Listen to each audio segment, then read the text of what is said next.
Hello प्यारे बच्चों, आप सभी का अपना यूट्यूब चैनल YRS क्लास में बहुत बहुत स्वागत है। तो प्यारे बच्चों, हम पढ़ रहे हैं राजीव प्रकाशन का जो आपका आंसर पेपर है। इसमें मैंने आपको सेट नंबर 4 का खंड का और खंड खा पढ़ा दिया हूँ। आज हम पढ़ेंगे सेट नंबर 4 का खंड गा, जो कि आपका जीव विज्ञान है। चलते हैं आपको लेकर प्रश्न नंबर 9 की का खंड में। तो प्यारे बच्चों, प्रश्न नंबर 9 का खंड आपसे कह रहा है, परचलित रूप से ऊर्जा गृह कहलाता है। परचलित रूप से ऊर्जा गृह कहलाता है। पहला ऑप्शन आपके सामने कह रहा है क्लोरोप्लास्ट, दूसरा है राइबोसोम्स, तीसरा है माइटोकॉन्ड्रिया, चौथा है लाइसोसोम्स। तो प्यारे बच्चों, परचलित रूप से ऊर्जा गृह कहलाता है। इन चारों ऑप्शन में ऑप्शन नंबर आपका तीसरा सही है, माइटोकॉन्ड्रिया। प्रश्न नंबर 9 का खा खंड आपसे कह रहा है, प्यारे बच्चों, मानव वृक्क का कार्य होता है, यानी मनुष्य के अंदर जो आपका किडनी होता है, गुर्दा होता है, उसका क्या कार्य है, उसको काम क्या करता है। पहला ऑप्शन है शोषण, दूसरा ऑप्शन है प्रोटीन संश्लेषण, तीसरा है हार्मोन संश्लेषण, चौथा है उत्सर्जन। यानी मानव वृक्क का कार्य होता है श्वसन होता है, प्रोटीन संश्लेषण होता है, या हार्मोन संश्लेषण होता है, या उत्सर्जन होता है। तो प्यारे बच्चों, इन चारों ऑप्शन में ऑप्शन नंबर आपका चौथा सही है, उत्सर्जन। यानी मानव वृक्क का जो कार्य होता है वो इन चार ऑप्शन में ऑप्शन नंबर आपका चौथा सही है, उत्सर्जन। उत्सर्जन करता है, क्या करता है, मनुष्य का जो किडनी होता है, जो गुर्दा होता था, जो वृक्क होता है, वो आपका उत्सर्जन करता है, जो कि इन चारों ऑप्शन में ऑप्शन नंबर आपका चौथा सही है।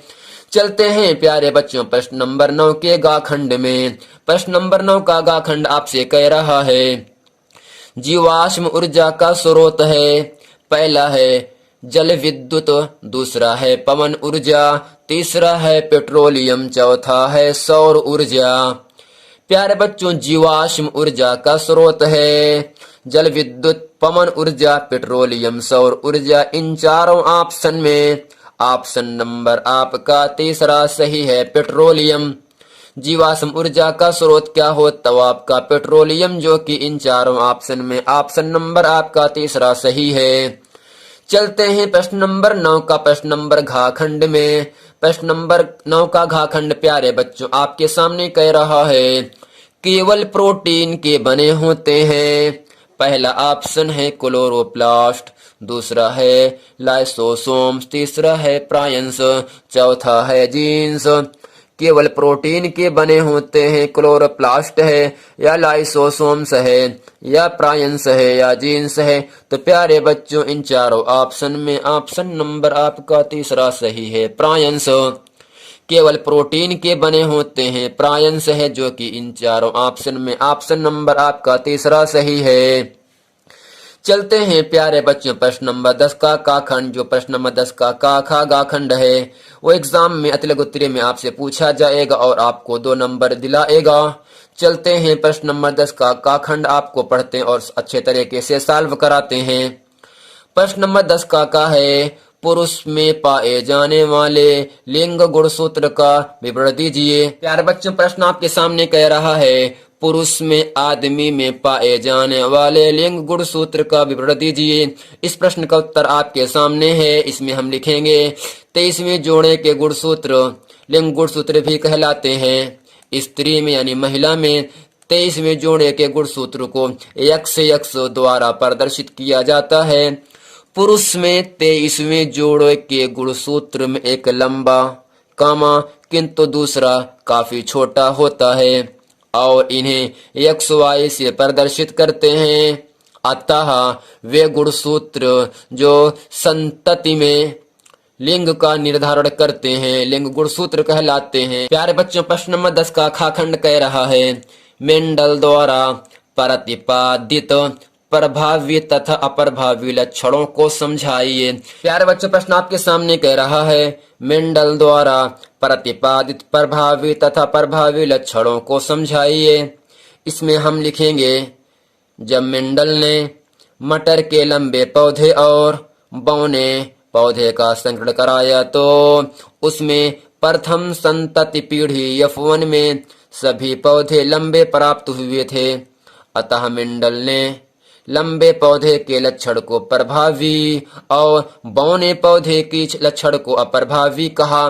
यानी प्यारे बच्चों, आपको इतना ही समझना है, जब मेंडल ने अपना प्रयोग किया तो मेंडल ने लंबे पौधे और बौने पौधे, बौना का मतलब छोटा पौधा, छोटे पौधे का किया संकरण कराया तो उन्होंने यह पाया कि प्रथम संतति पीढ़ी F1 में सभी पौधे लंबे प्राप्त हुए हैं, जबकि मेंडल ने लंबे पौधे के लक्षण को प्रभावी और जो छोटे पौधे हैं, जो आपके बौने पौधे हैं, उन्हें अप्रभावी के नाम से कहा। तो प्यारे बच्चों, प्रश्न नंबर 10 का गाखंड आपसे कह रहा है, जीवों के जनन की विखंडन तथा खंडन विधि को उदाहरण सहित समझाइए।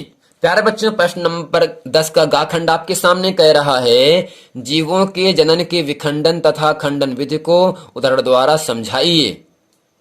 तो सबसे पहले इसमें हम हेडिंग करके लिखेंगे विखंडन विधि। इसमें लिखेंगे, विखंडन में एक कोश की जीव, जैसे अमीबा हो गया, ठीक। विखंडन में एक कोश की जीव नए जीवों को बनाने के लिए विभाजित हो जाते हैं।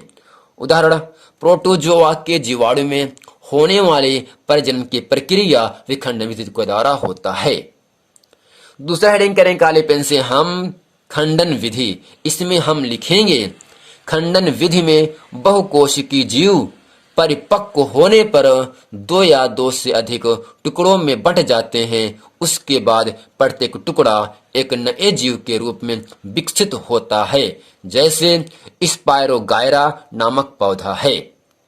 यानी प्यारे बच्चों, आपको इतना ही समझना है, विखंडन की विधि में, विखंडन में एक कोश की जीव नए जीवों को बनाने के लिए एक कोश की जीव जो नए जीव का बनाते हैं, जब नए जीव बनाते हैं तब क्या होते हैं, विभाजित हो जाते हैं, जैसे प्रोटोजोआ के जीवाणु में होने वाले प्रजनन की प्रक्रिया। दूसरा है खंडन विधि। खंडन विधि में बहुकोश की जीव परिपक्व होने पर 2 या अधिक टुकड़ों में बंट जाते हैं, टूट जाते हैं, खंडित हो जाते हैं।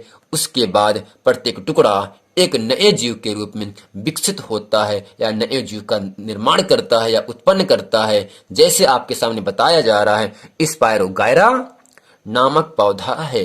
तो प्यारे बच्चों, उम्मीद करते हैं जो प्रश्न नंबर गा खंड आपके सामने कह रहा था, इसमें मैंने आपको प्रश्न नंबर 9 का खा गा और घा खंड अच्छे तरीके से बता दिया, और प्रश्न नंबर 10 का जो आपका 3 खंड दिया था उसको मैंने आपको अच्छे तरीके से बता दिया। तो प्यारे बच्चों, उम्मीद करते हैं ये पूरा प्रश्न वीडियो आपको बहुत अच्छे तरीके से समझ में आया। अगर वीडियो समझ में तो वीडियो को लाइक करें, कमेंट करें, सब्सक्राइब करें, ताकि आने वाला वीडियो आप तक आसानी से मिलता रहे, पहुंचता रहे। मिलते हैं अगले वीडियो में, तब तक के लिए थैंक